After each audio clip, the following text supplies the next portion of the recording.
our internship, we had the project about affordable housing, and we wanted to share our data with you. Can I turn next slide, please? Yeah, oh yeah. So a little bit of background. The affordable housing is being pretty serious. So the issue is that corporate landlords been buying multiple properties in municipalities in North Carolina. It's not just being in North Carolina; it's been all over the country.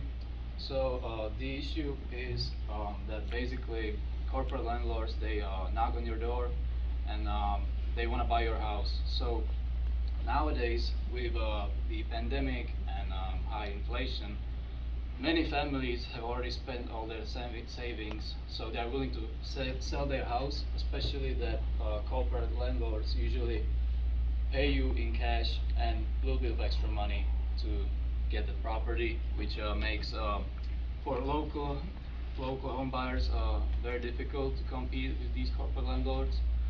So 44,000 single-family houses in North Carolina have been purchased recently by 20 corporate landlords, and so usually what they do after the purchase of the property, they increase the rent. So people with low income, it makes it very difficult to stay in the house. So usually, and very often, they are pushed outside of the urban area of the city, and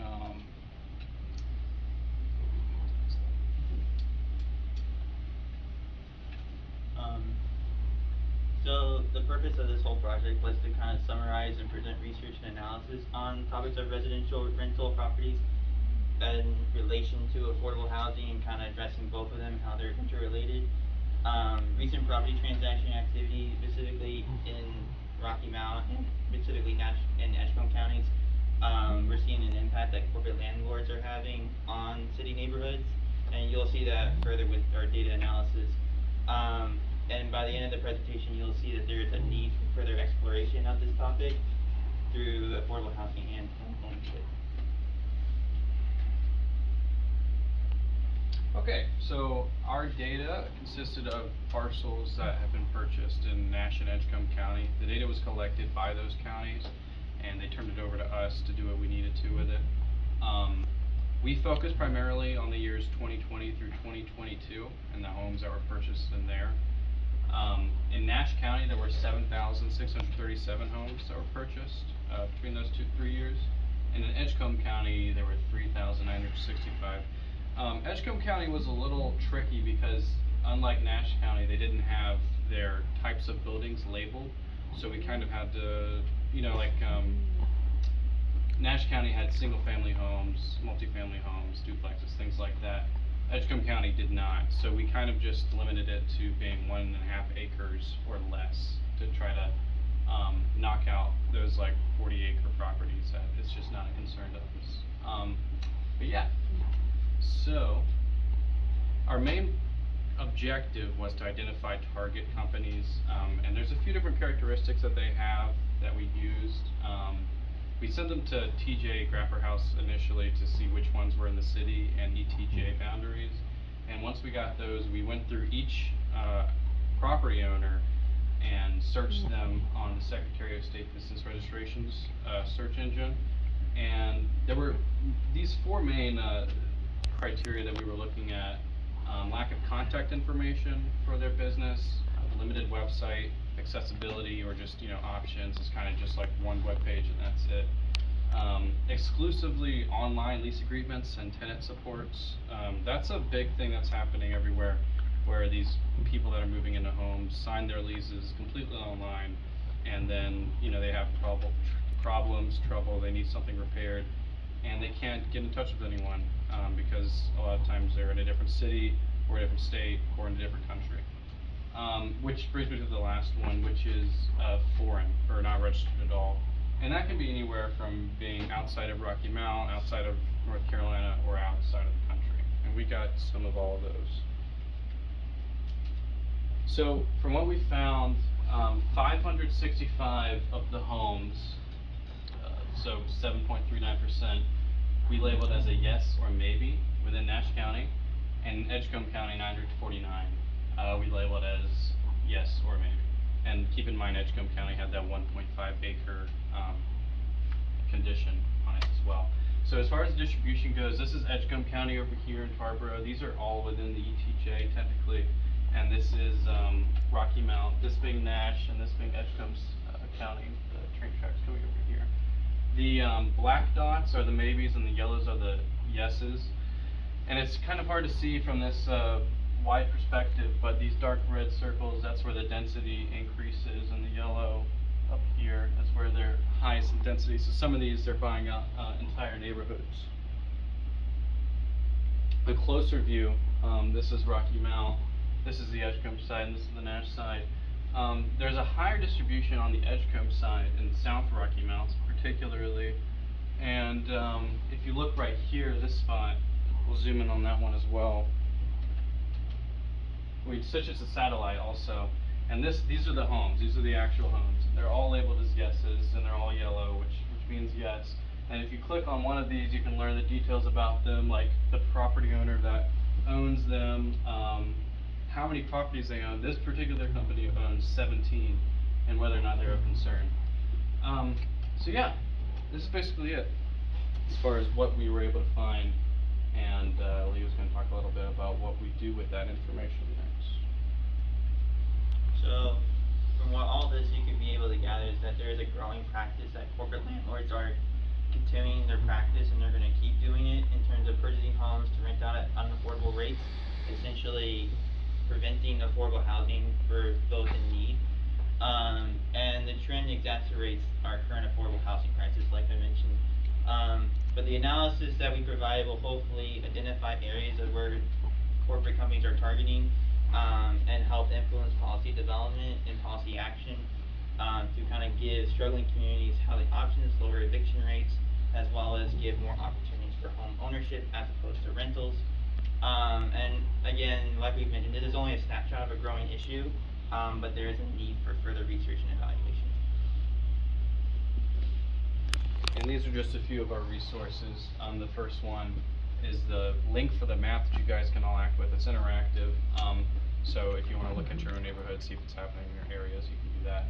The second link is the data that we went through that shows like more detailed things like where the property owner lives, and or where the property owner business is located, things like that. And then that's the website that we use to look them all up. That is the end of the presentation. So thank you guys so much for being here. I really appreciate it. So, at this time, are there any questions from all of you? Any questions that you would like for them to discuss? Is there any, do you guys have any ideas on a motive for why these corporate property owners are doing this in Rocky Mount? Is it because they expect growth to come from Raleigh and that they want to gentrify these areas as things spread out from Raleigh this way? Or? I think that's definitely part of it. I mean, what was that article that came out a few months ago that said Rocky Mount was number 4, I believe, in North Carolina for places to buy homes? So I think they are taking consideration of that, but really it's happening in every city across the state. So, you know, whether or not these companies are paying attention to where the housing market is growing, it's really growing everywhere. So I think that might be a consideration of theirs, but it's not exclusive to Rocky Mount. I'll also add that when we were looking at the data, we were also able to see the sale prices from when they purchased the deed. And, you know, the house I live in is a 3-family, 2-bedroom, or 3-bedroom, 2-bath situation. And that house is like $225,000 to $300,000 in that range. These homes that are being targeted are between $150,000 or significantly less, most being between $45,000 and $70,000. So, and some of them in the more dense areas, they're even cheaper than that. So some of them they're just, I guess these struggling communities are just taking these offers because it's the best thing they have in the moment. And so I think the most prevalent example is someone will sell their house for $15,000. This company will say, we'll give you a little bit more than your asking price. In the moment, you know, you have all these other priorities such as food, water, and other such things. They see that as the best option at the time, and so they'll sell it for like $17,000 or $20,000. To the company, that's nothing to them.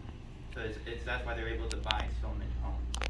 And what we're also seeing is that it's predominantly an all-cash business. These companies that are coming in are dealing purely in cash. They have the money already raised. So for the owners, whether it's a individual whether it's a owner-occupied home or it's homes that have been owned by a previous landlord, they're in a position that it's very quick to close. There's no concern about the money. It's really, and they are offering, as they mentioned, above asking price in most cases. These companies that are doing it are basically just trying to find a way to invest their cash, and they see real estate as an excellent opportunity, and they've entered the market because there's a good in their mind there's a good opportunity for a significant increase on their investment, either from reselling the home or, in the case of many of these, basically making them available as rental properties at a higher monthly rent. What's your definition for affordable rents? We don't have a specific definition, but I would say, within no more than 80% of the median income, I would say.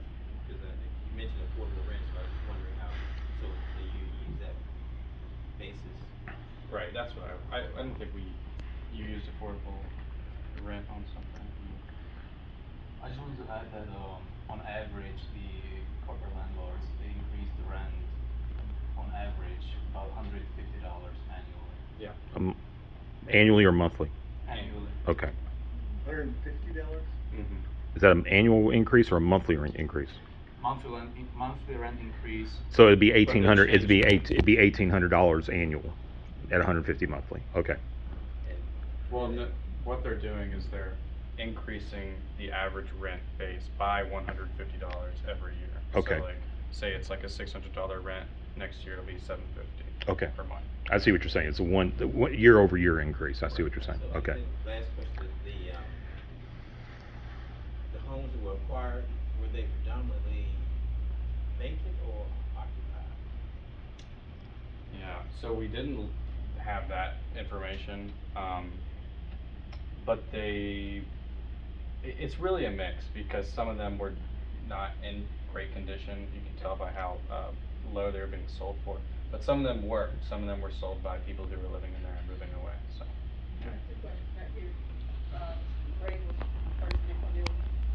So, in your research, did you determine whether or not there was going to be any flipping going on, or this is strictly repurposing for rental? I'll get into that. So I use the State Secretary Business Registration Portal, and it gives you all the information about the business, and it kind of shows you. Sometimes it's very problematic if they just create their business, because the way they fill out the form, it won't show you the purpose of their business. But for some of them who have been in practice for the last 2 or 3 years, there's their annual filings that show their purpose. So I think a good proportion of them, a good amount of the companies were flippers. But some of them, it was kind of hard to tell because of their online presence was lacking. So the background data that we had to search for sometimes came inconclusive. But I would say a good majority of them, their intentions are to buy the home, fix it up a little bit, and then flip it out. And sometimes that turns out into rentals, or whatever the case may be. In your research, you revealed to us that South Rocky Mount had the highest concentration. What were the other top highest concentrated areas? Is the first question. And then the second question is, how many families were displaced as a result? Were you able to determine that in your research? We weren't able to determine how many of them were foreclosures, how many families were displaced, but from our map, it looked like North Hills had a big concentration. I don't know if you can see on this one. You mean North Green? North Green, and also the Westridge area, and a lot in the Edgecombe Tarboro area. Looks like we have a high concentration in this neighborhood right here, and near Benvenue as well. It's also worth mentioning too that some of these also dense pockets of properties, they aren't being developed yet, so they bought the land, but because the corporate corporation that we were researching, you know, was checking all the boxes of concern, there's not really much that we can't really tell what they'll do with that land. As opposed to a company like Century 21 where you can search up their website, you can see their credentials, it checks out. These companies, it was really hard to figure out who they really are, what is their business model, so to speak, and so it was really difficult to figure out what they would do with those newly acquired land properties. Mm-hmm. Yeah, and that's specific to this particular area right here. Notice a lot of them are black, which means they're maybes. It's like a mix of empty lots and already built homes.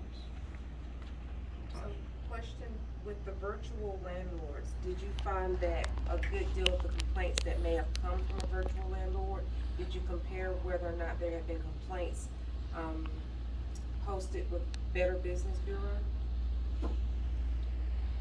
Well, we did do some researching from articles, and they weren't really like specific to Rocky Mount, but there are people who are complaining. There are people who are coming out against them. They're saying things like Jakub said about the annual rent increases. They're saying things about I wanted to buy this house. This company came in, offered $5,000 extra that I just can't do. So they stole it from me in a way. Very But often the rent even is that high that people say, I could even have like, this is more than my mortgage. Right. You know, like this was been happening. Plus, very often after the landlords purchase the property, they don't really take care of it. So for instance, you need any major repairs like AC, heating, anything, it takes them months to get it repaired. So do you think from what you found to, within your studies, whether or not cities can do something to kind of, put out maybe ordinances or something that would prevent virtual landlords or have some type of requirement, not prevent them, but have requirements of contact information, so forth and so on, where it would not be such a burden on a tenant that does decide to go through a virtual landlord? Do you think that's a possible case that could be created within a study? I would say it's possible, but like I mentioned about the Secretary of State office, they don't require much for you to get your business registered and official. I think the most they need a contact name, they need an address, they need like a registered agent, and then even for the creation filing, they don't need to include the general purpose of your business. And I think it costs them is $150, $150 to just register and submit that paperwork. From there, at least from what our experience has been, it seems like that's the end of the road in terms of due diligence. I would say policy action is what we needed from a city to do that, but to answer that specifically, I'm not sure. yeah, there's For example, and I think with Tosh's question, the ordinance with have homeowners or renters, for example, with smoke detectors, that's a city ordinance that they have to have smoke detectors. So if you have a virtual landlord, then how do you get to follow up or enforce that ordinance if you have a virtual landlord? Right, because when things are out of code, things like that, you mean, yeah, that's a big issue, and the real problem is that tenants aren't reporting things like that, and that's happening everywhere with these virtual landlords and present ones, because they don't want to get kicked out of their homes. There are other solutions, though.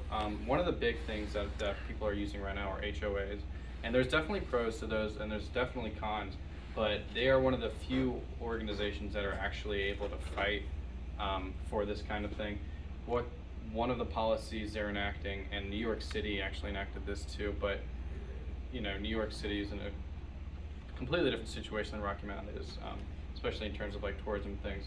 But they require you to own a house for 2 or 3 years before you're able to rent it, and that's a big thing. That's really convincing a lot of these companies to not even bother purchasing there, because they don't want to wait around 2 or 3 years before they can start renting it out and making a profit off of it. Mr. Khan? Thank you. Habitat for Humanity has that same program with the Carters.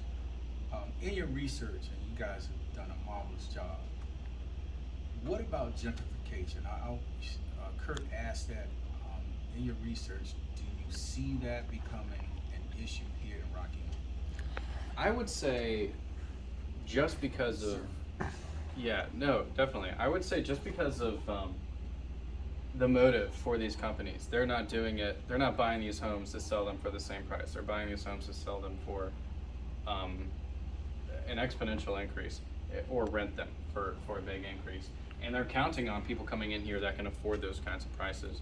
So, yeah, I would say definitely that, back to Kurt's question, that, yeah, gentrification is a necessity for them, for their business to flourish, yeah. Abdul?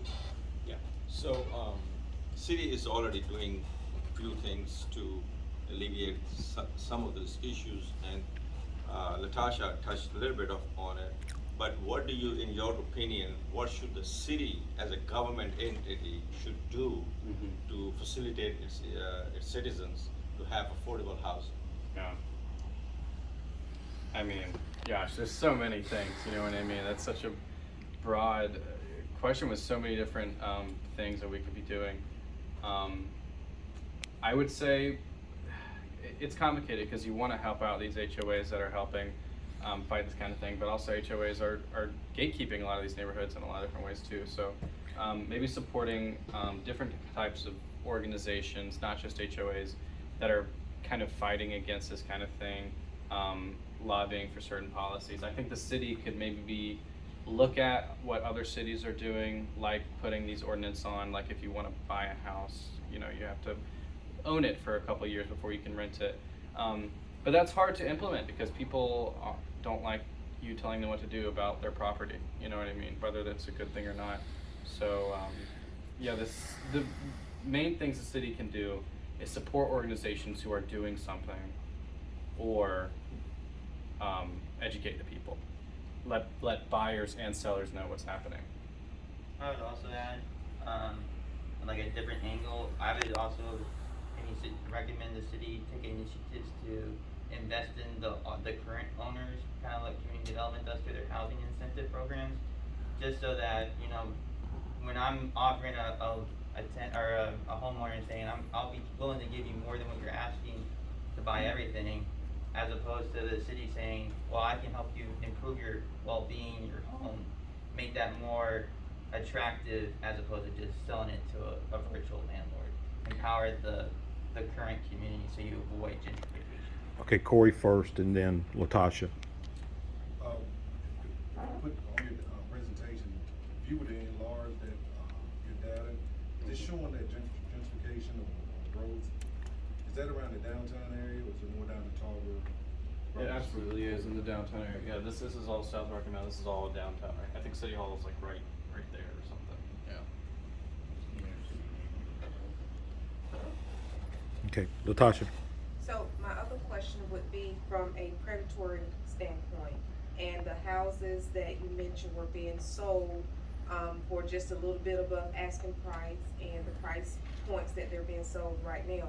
Would you feel, based on your research, that this would be more of a predatory market that they're diving into to get these houses for small amounts of money to do whatever it is, flip them or increase rents or whatever the case may be, to drive people out to induce gentrification?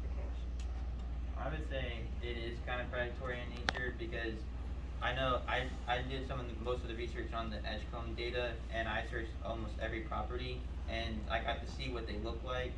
And the data doesn't give demographics or anything like that, or any information about the homeowner except for who owns it.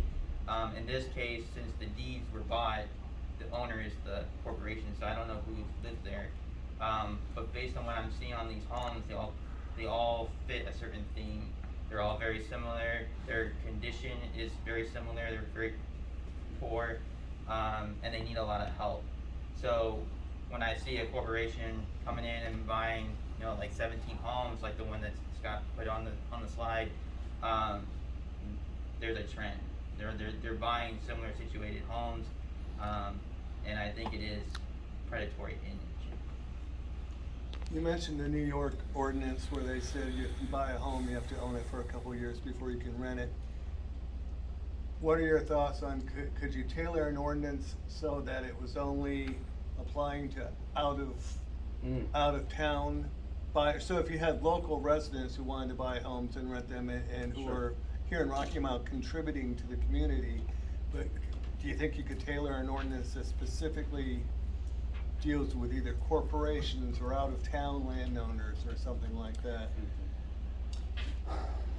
You know, I'm not too sure about the legality of that, but I think that would definitely be a better option because some of these are local investors.